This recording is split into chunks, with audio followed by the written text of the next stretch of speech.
In the heart of ancient Celtic lore, the seasons unfold as reflections of divine tales.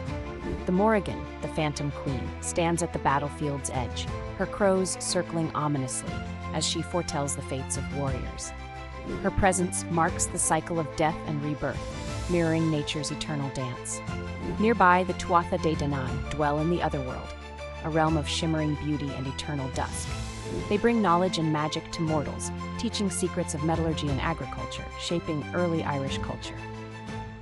As the seasons change, their influence wanes, retreating into the mists as the Tuatha. Yet their legacy lingers, woven into Ireland's sacred landscapes, whispering through time.